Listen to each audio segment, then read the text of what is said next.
आप तमाम सहाफ़ी भाइयों का, बहनों का बहुत बहुत शुक्रिया कि आप तशरीफ़ लाए। आज मेरे साथ प्रेस कॉन्फ्रेंस में minister food and excise Mukesh Kumar Chawla साहब भी मौजूद हैं, adviser for president Ejaz Hussain Jakhlani साहब वो भी मौजूद हैं, special assistant for media Fahad Haroon साहब वो भी मौजूद हैं। तो आज दो तीन इम्पॉर्टेंट इश्यूज़ हैं जिस पर हम चाहते हैं कि मीडिया को कुछ आगाही भी दे दें, और मैं वन बाय वन इशू पे आऊँगा। पहला इशू हम डिस्कस करेंगे जो 3-4 दिनों से सोशल मीडिया पे एक तस्वीर चल रही है और टॉपिक वो चल रहा है कि जी कि सिंध की जेलों में जो अफ़गानी जो इलीगल इमिग्रेंट्स हैं उनके साथ जो है कोई तस्वीर दिखाई गई कि जी सिंध की जेल की है। पहले सोशल मीडिया पे वो तस्वीर आई और वो कहा गया कि जी ये लांडी जेल की है। तो हमने मालूम किया कि लांडी जेल में जुवेनाइल जेल है ही नहीं और लांडी की तस्वीर नहीं थी। फिर कहा गया नहीं जी ये वुमेन जेल जो है उसकी है, तो उसमें भी हमने मालूम किया वहाँ की भी तस्वीर नहीं निकली है। तो सिंध के किसी भी, जब सारी मालूमात की, एडवाइज़र साहब बैठे हुए हैं प्रेजेंट के, सिंध के किसी भी, या थोड़ा खामोशी प्लीज़, सिंध के किसी भी जेल की ये तस्वीर नहीं है। और फिर हमने DIG साहिबा बैठी हैं, ये वुमेन जेल जो हैं उनको ये देखती हैं, तो फिर इनसे भी हमने मालूमात की। तो पहले तो मैं आपको बता दूं कि पोजीशन ये है कि इलीगल इमिग्रेंट्स जो है वो हमारे पास, मतलब सिंध गवर्नमेंट के पास मौजूद हैं कोई 129 फीमेल प्रिजनर्स हैं। दे ऑल आर जो अफ़गानी इलीगल इमिग्रेंट्स जिनको कानून के तहत, आइन के तहत, जब कोई भी किसी मुल्क में, सिर्फ अफ़गानिस्तान की बात नहीं है, किसी भी मुल्क में कोई भी अगर गैर कानूनी तौर पर रहता है, पूरी दुनिया का एक कानून है, और उसके लिए अगर आप इलीगल तरीके से कहीं रहते हो तो डेफिनेटली जो हुकूमत होती है वो फिर आपको जो भी कानून और आइन में लिखा है उसके तहत आप पर कार्रवाई करती है। और उनके साथ 129 फीमेल्स हैं और उनके साथ 178 जो हैं वो बच्चे हैं। अच्छा, ये बता दूं कि ये बच्चे जो हैं वो अरेस्टेड नहीं हैं।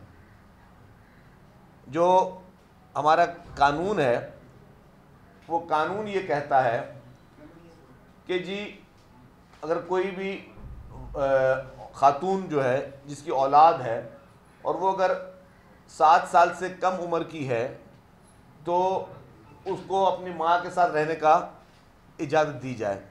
क्योंकि लेट्स सपोज अगर कोई फैमिली अरेस्ट हुई है, इलीगल इमिग्रेंट हैं वो, और वो मैं फिर वो कह रहा हूँ कि इसको किसी एक उसमें जमरे में ना लेके जाया जाए। It is not only for Afghani, Nigerian भी अरेस्टेड हैं जो इलीगल इमिग्रेंट हैं, बांग्लादेशी भी इलीगल इमिग्रेंट हमारे पास अरेस्टेड हैं। तो मुख्तलिफ मुल्कों के लोग जो हैं वो इलीगल इमिग्रेंट्स जो हैं वो ना सिर्फ सिंध की जेलों में, लेकिन ये आपको पूरे पाकिस्तान की जेलों में इलीगल इमिग्रेंट्स जो हैं वो जेलों में नज़र आएंगे अगर आप उसका कोई सही तरह सर्वे कर लें। तो कानून ये कहता है कि जो बच्चे हैं अगर 7 साल से कम उम्र है तो उसको अपनी वालदा के साथ रहने दिया जाए, क्योंकि अगर उसका वालिद भी जेल में हो, वालदा भी जेल में, तो बच्चा बेचारा कहाँ जाएगा, खुदा न खास्ता उसको कहाँ रखा जाएगा। तो उनको भी उन प्रिजन में रखा जाता है, but not as a prisoner. वो इनमेट्स होते हैं अपने वालदा के साथ। तो ये है कानून। और ये भी बता दूं कि इनमें से कोई भी शख्स जेल में हुकूमत की इमा पे नहीं है। ये जब भी कोई इलीगल इमिग्रेंट होता है तो उसको पुलिस या FIA या बाकी इदारे जो हैं वो उनको गिरफ्तार करके लेके जाते हैं कोर्ट्स में। ये अदालतों के अहकामात पर ये लोग जो हैं वो फिर जाते हैं। अच्छा, फिर जब तस्वीर की बात है, हमने तो कैटेगरी कहते हैं कि सिंध के किसी भी जेल की, मैं फिर रिपीट कर रहा हूँ, सिंध का कोई भी ऐसा जेल नहीं है जिसकी तस्वीर हो, तो इसको हम क्लियर करते हैं। अब जो वुमेन स्टेशन है जहाँ पे ये अफ़गानी बच्चे और अफ़गानी ख़वातीन जो हैं वो मौजूद हैं। उसकी मैं आपको कुछ क्लिप्स दिखा देता हूँ कि वो हमारे पास इनमें किस तरह के हैं। ये प्लीज़ आप अगर कैमरास का रुख कर लें तो मैं बहुत बहुत शुक्रगुजार हूँगा आपका। ये कोई स्कूल नहीं है, ये जेल के अंदर ही समझे कि इन्होंने मॉन्टेसरी स्कूल बनाया हुआ, लेकिन मतलब ये कोई प्राइवेट स्कूल या गवर्नमेंट का स्कूल नहीं है, ये जेल के अंदर का है। ये देख लें जी, थोड़ा प्लीज जूम कीजिएगा कैमरा इसको। और इनको ऑफर दें अगर कोई विजिट करना चाहे तो। एक दो दोबारा चलें, एक दो पर दोबारा चलाएं इसको जी।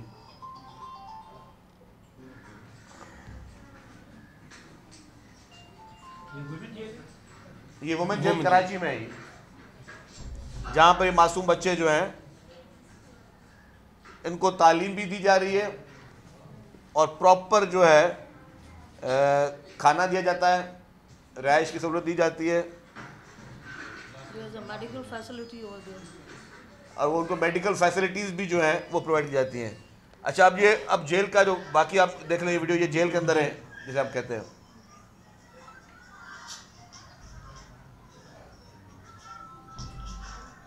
नेक्स्ट वीडियो चलाएं जी, नेक्स्ट ये पिक्चर चला दें। नेक्स्ट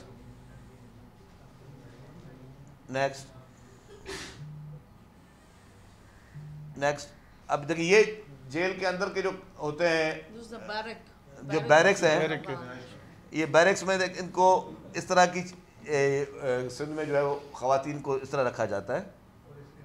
ये आप देख लीजिए, उनकी नमाज की जगह भी बनाई हुई है, वहाँ पे उनके पास चारपाइयाँ भी हैं, बिस्तरे भी हैं और ये इस तरह रखा जाता है जी। ये है एक्चुअल जेल, ये है एक्चुअल जेल जो ख़वातीन और जो बच्चा जहाँ रह रहे हैं।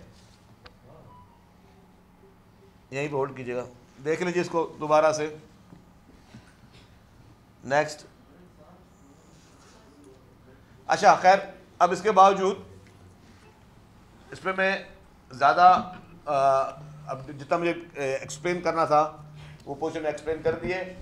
हम मीडिया के तमाम दोस्तों को एक ओपन एक्सेस भी देते हैं। ये नहीं कि ये मैं अपनी मर्जी से कोई तस्वीर पता नहीं कहाँ की बना के कौम को और मीडिया को बेवकूफ़ बना रहा हूँ शायद, तो इसलिए मीडिया के दोस्तों को हम एक्सेस देते हैं।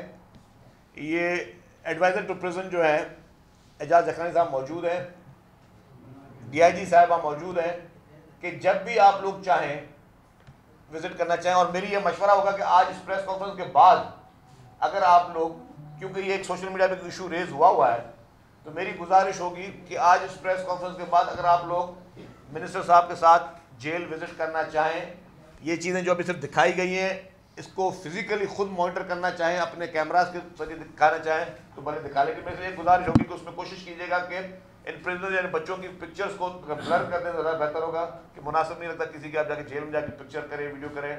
जो पहले कभी कभी यहाँ पे कुछ लोगों को ये शौक़ होता था कि किसी की तस्वीर करना, तो मेरा मकसद होगा कि आप भले जाके वहाँ पे उसको ब्लर करके वो देख लीजिएगा और ताकि और आप कौम को दिखाएं, पूरे पाकिस्तान को दिखाएं कि जी सिंध में कोई इस तरीके से खुदा न खास्ता का सलूक जो है वो किसी के साथ नहीं किया जाता। और मैंने फिर रिपीट कर रहा हूँ कि this is not a matter of कि सिर्फ ये अफगानी इलीगल इमिग्रेंट्स का है, नाइजेरियन है या बाकी और बांग्लादेशी किसी भी मुल्क का जो भी इलीगल इमिग्रेंट है उसके साथ पूरी दुनिया में एक ही कानून होता है, वो है। अच्छा, इसमें मैं एक चीज़ बता दूँ कि ये जो प्रिजनर्स हैं, डेफिनेटली एक और सवाल ये आएगा कि फिर अब क्या होगा। इनमें से जो अंडर ट्रायल प्रिजनर्स हैं, क्योंकि मैंने आपको कहा कि बच्चे जितने भी हैं वो प्रिजनर्स नहीं हैं, वो कोर्ट के अहकामात पर उन वालदाओं के पास बच्चे हैं। तो 129 टोटल मैंने बताया कि जो भी फीमेल है उसमें से जो अंडर ट्रायल है वो 75 फीमेल हैं और कॉन्विक्टेड जो है वो 54 फीमेल हैं और उनको अदालतों ने कन्विक्शन दिए 2-2 महीने की।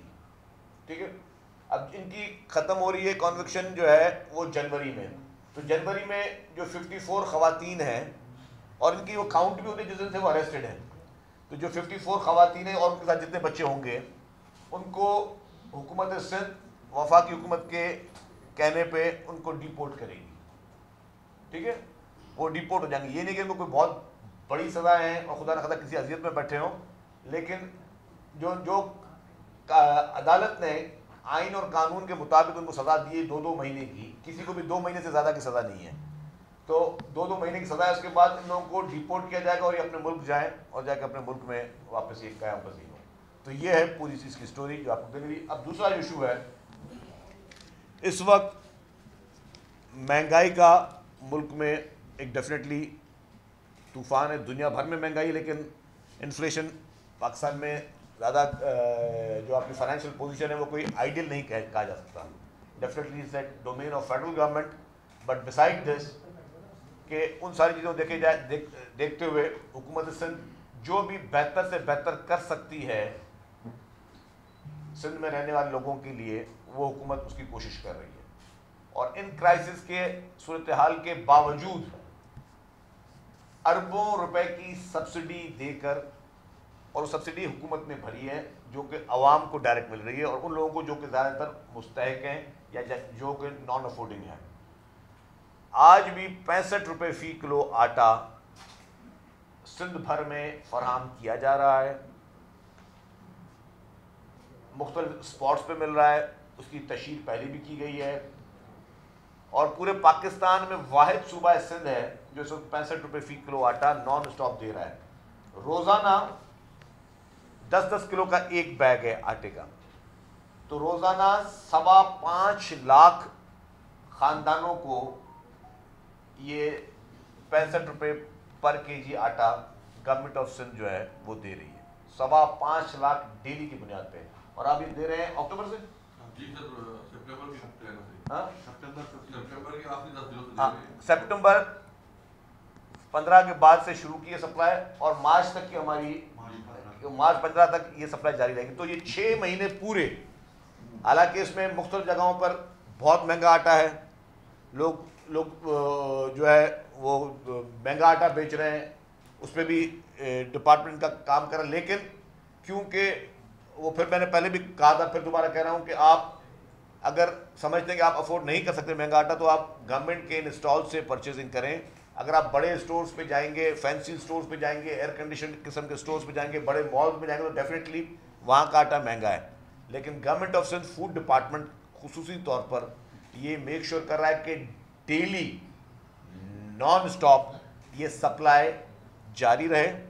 इस पर मैं रिक्वेस्ट करूँगा honourable minister for food and excise Mukesh Chawla साहब को कि वो इस वक्त जो फूड के बारे में जो आपके सवालात हों या जो वो अपना बिलीव करना चाहते हैं कि वो किस तरह दे रहे हैं, किस स्टॉल के ज़रिए देना चाह रहे हैं, क्योंकि इन्होंने कहा कि इनके पास इस वक्त 850 स्पॉट्स हैं और एक स्पॉट पे कहीं पे 2-2, 3-3 गाड़ियाँ भी हैं, तो मतलब वो उन्होंने नेटवर्क को बढ़ा रहे हैं। तो ये मुकेश साहब आपसे बात करेंगे।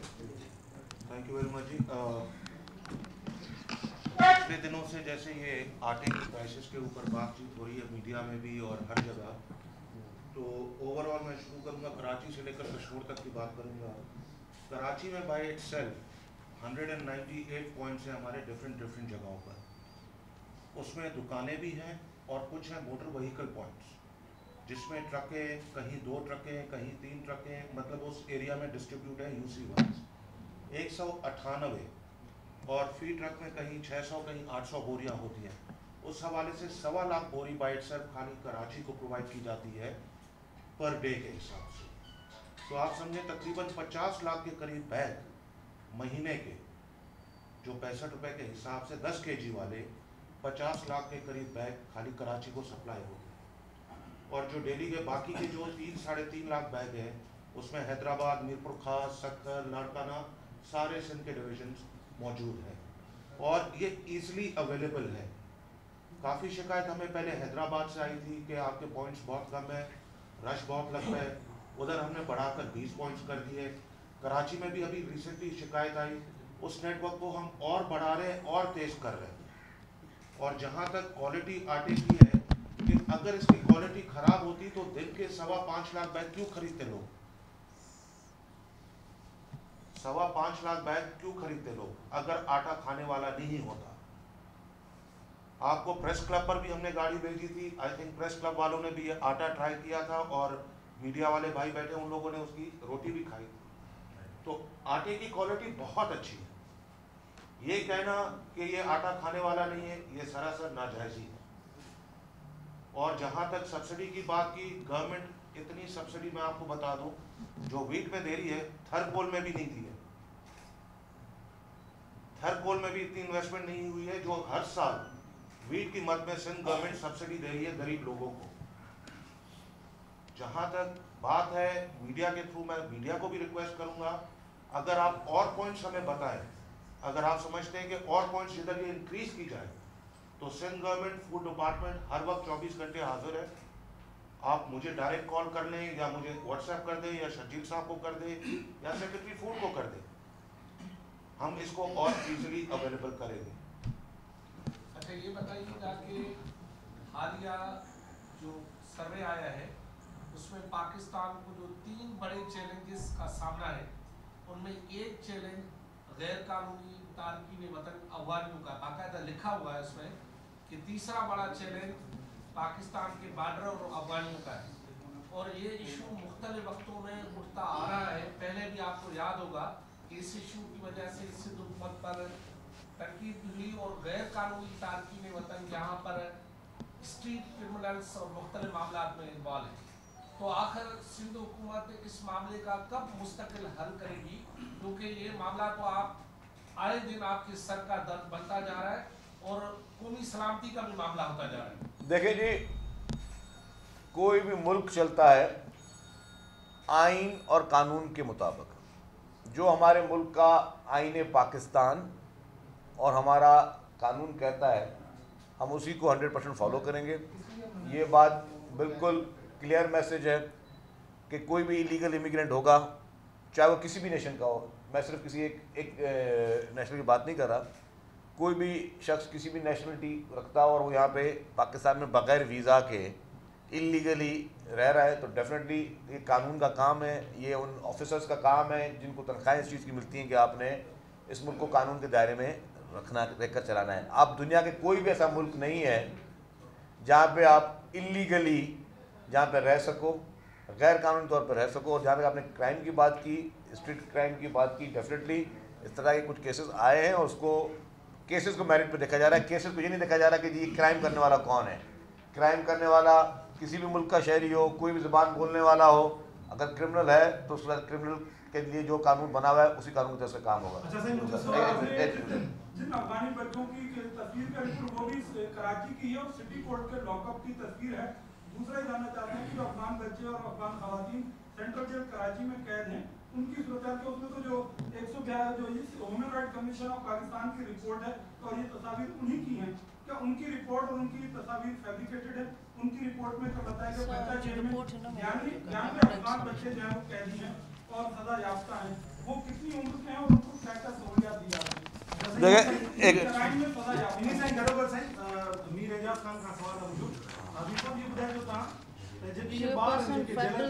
अच्छा, एक मिनट।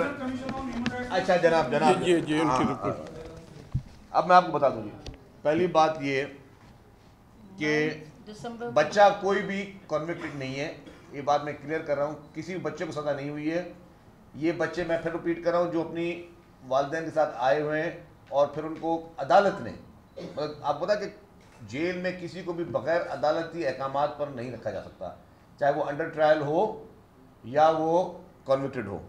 अब दूसरी बात मैं आपको बता दूँ, ये 9 दिसंबर 2022 को ह्यूमन राइट्स कमीशन जो है, national commission for human rights ने विज़िट किया।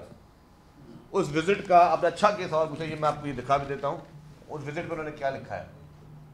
अगर इसको क्लोज अप कर लें या इसकी क्लोज करें, मैं स्क्रीन पे राबिया जवेरिया जो थी, हाँ जी, उन्होंने राबिया जवेरी आगा साहिबा चेयरपर्सन है national commission for human rights. उन्होंने लिखा है excellent facilities and proactive approach to panel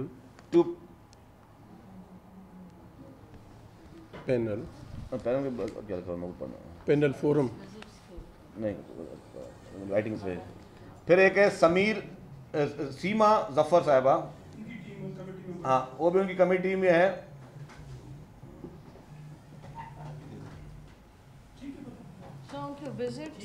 उनके विजिट पे उन्होंने सेटिस्फैक्ट्री रिपोर्ट दी है। मैं इसकी कॉपी देता हूँ सबको।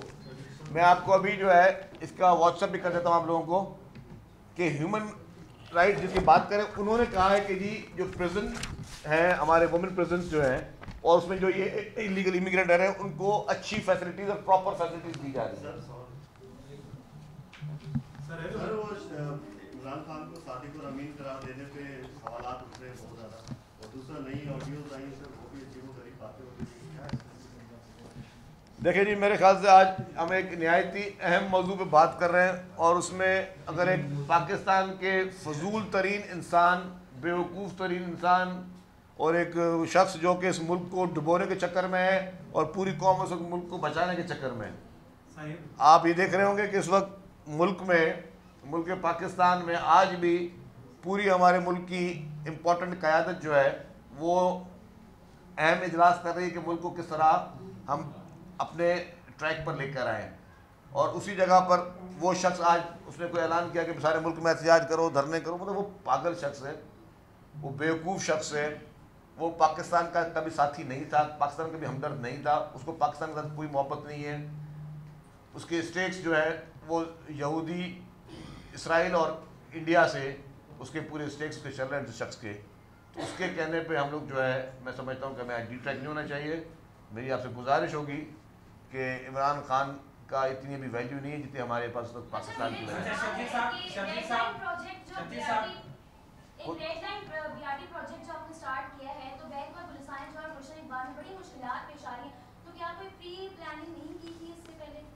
आपको कौन सी प्लानिंग उसमें प्री नजर नहीं आ रही है? इसमें मतलब बहुत आवाम को मुश्किलात दरपेश हो रही हैं। देखिए बिल्कुल मैं आपको बताऊंगी। देखिए ये प्रोजेक्ट जो कि एशियन डेवलपमेंट बैंक के ताउन के साथ हुकूमत से चला रही है, जहाँ पे ट्रैफिक की कंजेशन थी पहले भी, ट्रैफिक के इश्यूज पहले भी थे और फ्यूचरिस्टिक अप्रोच रखकर गवर्नमेंट ऑफ सिंध इस प्रोजेक्ट को लेकर जा रही है। मुझे पता है कि आवाम को बहुत तकलीफ है, वहाँ पे आवाम को मुश्किलात का सामना करना पड़ा है और ये शायद तकलीफ और ये मुश्किल का सामना ये 1-2 साल करना पड़े, मैं ये भी बात को एडमिट कर रहा हूँ। लेकिन ये 2 साल का जो कॉम्प्रोमाइज़ होगा वो फिर 100 साल तक जो है ना कराची के आवाम के लिए एक फ़ायदेमंद साबित होगा, सूदमंद साबित होगा। दूसरी बात, जो आज मैं किसी टीवी पे रिपोर्ट देख रहा था सुबह को, ये 2 जगहों पे काम एट ए टाइम हो रहा है। बिल्कुल इस कॉन्ट्रैक्ट को डिवाइड किया है एशियन डेवलपमेंट बैंक ने 2 पोर्शंस में, एक है लॉट 1, एक लॉट 2। हमने ये नहीं करना कि पहले एक लॉट पूरा बनेगा तो दूसरे लॉट को काम शुरू करवाना है। हमने दोनों लॉट्स पे at the same time we have started to work और इंशाल्लाह ताला हमारा जो टाइम पीरियड है कि 2 साल मजीद लगेंगे और 2 साल में ये जब पाए तकमील तक पहुँच जाएगा तो जो अभी आवाम को तकलीफ हो रही है डेफिनेटली वो बाद में आवाम को वो और मजीद सहूलत उनकी आइंदा नस्लों के लिए सहूलत सामने है। शकील साहब मुंहिंजो सवाल जखणी साहब का है, सिंध जे जेलनि जी हालत ख़राब हुजण जे करे ऐं गुंजाइश खां वधीक उते कैदी रखण जे करे 2000 खां वधीक कैदी जेके उहे एड्स, HIV, हेपेटाइटिस, TB मुख़्तलिफ़ बीमारियुनि में वरतल आहिनि, उन्हनि जे लाइ अवां कहिड़ी जेका वो क़दम कया आहिनि? पहिरों त मां तव्हांखे इन ॻाल्हि खे क्लियर कयां, जेलनि जी हालत बिल्कुलु सही आहे, कोई ख़राबु हालत न आहे। हा, जेसि ताईं तव्हां चयो आहे कुझु जेलनि में गुंजाइश खां वधीक कैदी आहिनि ऐं हीअ जेको फिगर तव्हां ॾियो था हेपेटाइटिस एड्स जो फिगर अलाए तव्हां किथां वरितो आहे, अहिड़ी का फिगर न आहे जेलनि में। जेके ॿार जेलनि में आहिनि उहे केतिरे सालनि ताईं इन्हनि सां इमिग्रेंट सां रही सघनि था पिया ऐं उनखां अलावा इनमें कोई शक न आहे जेलनि जी हालत बहितर थी आहे तव्हां अचण खां पोइ। खाधे पीते जूं कुझु शिकायत अचनि थियूं कुझु डिस्ट्रिक्ट्स में, उनखे कीअं तव्हां ॾिसो? मां इन ॻाल्हि दावा सां थो चवां कि जेके सिंध जे जेलनि जहिड़ो खाधो कि मैं दावा से कहता हूँ कि जो खाना सिंध के जेलों में कैदियों को मिलता है वो कहीं भी किसी भी सूबे के साथ आप कंपेयर करें कि उनसे बहुत बेहतर खाना मिलता है कैदियों को, क्योंकि वही खाना कैदी भी खाते हैं और जो हमारे स्टाफ के लोग हैं वो भी वही खाना खाते हैं। तो बिल्कुल उनके खानों की अगर कोई शिकायत है तो आप मुझे ये कराची की सियासत में अच्छा शकील साहब कराची की सियासत में उस हवाले से क्या कहेंगे आप, किस तरह से देखते हैं? इमरान खान तो फजूल है लेकिन कराची की सियासत में और इसमें ये भी ऐड कर लें कि कराची में मकानी बलदियाती इलेक्शन होने जा रहे हैं या नहीं? सैयद गनी कहते हैं कि होने चाहिए। देखिए जी, पीपल्स पार्टी और सिंध हुकूमत चाहती है कि इलेक्शन टाइम पर हों, ठीक है, और हमें हमेशा हम इलेक्शनों के लिए तैयार हैं। जहाँ तक आपने बात की कि जी कराची में कोई नए इत्तेहाद बनने जा रहे हैं तो अच्छी बात है, हमें और मज़ा आएगा कंपटीशन करने में। अच्छा सर, हमारे में कोई चैलेंज नहीं है, जितनी पार्टियों ने जमा होना है जमा हो जाए, हम उतने ही ज़्यादा अच्छे तरीके से मज़ा आएगा किसी को शिकस्त। अच्छा सर, यहाँ से एक सवाल लीगल इमिग्रेंट्स की आपने 2-3 मुल्कों के नाम दिए, मसला ये नहीं है दूसरे मुल्कों से 150 लोग होंगे, अफगान पनाहगज़ीन या 20 से 30 लाख हैं, कोई 2-400 या 2-4 हज़ार नहीं है इसके लिए। और अच्छा 18वीं तरमीम के बाद आपको ये राइट भी हासिल है कि आप कानून बना के इनको रोकें, मतलब अक़वाम मुत्तहिदा आपको बाउंड नहीं करेगा आपके आप इन 20 लाख लोगों को यहाँ पे रखें। इसके लिए आप कई बार सवाल करते हैं लेकिन सिंध हुकूमत की कोई वाज़ेह पॉलिसी नहीं है, आज भी आपने कोई वाज़ेह मौक़िफ़ अख्तियार नहीं किया है अफगान पनाहगज़ीन के बारे में। देखिए मैं अर्ज़ करूँ जमाली साहब, वाज़ेह मौक़िफ़ क्या होगा कि जो इलीगल इमिग्रेंट सिंध हुकूमत को या फेडरल गवर्नमेंट को नज़र आता है उसको गिरफ्तार किया जाता है कानून के दायरे में रहकर और उसको डिपोर्ट किया जाता है। और वाज़ेह मौक़िफ़ क्या करे? अब ज़रा आप अगर चाहते हैं कि एक दिन पे 30 लाख लोग गिरफ्तार हो जाए तो 30 लाख लोग एक दिन में, ना मेरे पास उनके नंबर हैं और ना 30 लाख की फोर्स है हमारे पास कि एक दिन में 30 लाख लोगों को गिरफ्तार करें। डेफिनेटली यही इसी तरीके से होता है कि जब भी हमारे जो इदारे हैं वो जब उनको इस तरह की निशानदेही होती है कोई इलीगल इमिग्रेंट रह रहा है यहाँ पे तो उसको गिरफ्तार करके वो अदालतों में लेके जाते हैं, अदालत उनको जेल में भेजती है, जेल के बाद उनको डिपोर्ट किया जाता है। जो कानून का तरीक़ाकार है उसी को हम फॉलो कर रहे हैं, तो नया तरीका हम मतलब और हम बना नहीं सकते। तो हमारी पॉलिसी में कोई एम्बिग्विटी नहीं है, किसी किस्म की कोई कंफ्यूजन नहीं है। Our policy is very clear कि whoever is illegally living in Sindh तो इट इज़ आवर ड्यूटी तो उसको हम जो है कानून के दायरे में रख के जो कार्रवाई। देखिए जी, मैंने कहा कि कोई भी शख्स पाकिस्तानी है वो यहाँ पे प्रॉपर्टी भी खरीद सकता है, वो यहाँ कारोबार भी कर सकता है, और कोई भी शख्स अगर गैर कानूनी तौर पर है तो यहाँ पे कुछ भी नहीं कर सकता। तो जो गैर कानूनी है तो उसको जो सब गैर कानूनी के लिए लॉ है उस पर भी इम्प्लीमेंट होगा। देखिए जी, हमने कहा कि ये हुकूमत का काम है कि किसी को गिरफ्तार करके अदालत के पास पहुँचा देना, ठीक है, और अदालत का काम है कि अदालत किसी को रिहा करती है रिहा करे, किसी सज़ा देती है सज़ा दे। मैंने ये भी कहा कि इस लॉ में मैक्सिमम जो पनिशमेंट है वो है 2 महीने 60 दिन। तो काफ़ी लोग अभी इस जनवरी, जैसे अभी 2 दिन के बाद जनवरी शुरू है, तो जनवरी के फर्स्ट वीक में इनमें से काफ़ी लोग रिहा हो रहे हैं और वो उनको पर जो कानूनी तरीके उनको डिपोर्ट किया जाएगा। तो मतलब इसमें कोई सिंध हुकूमत खुदा ना खास्ता ये नहीं देख रही कि जी ये बंगाली है, ये नाइजीरियन है, ये अफगानी है, जो कानून है कानून को हम फॉलो कर रहे हैं। Thank you.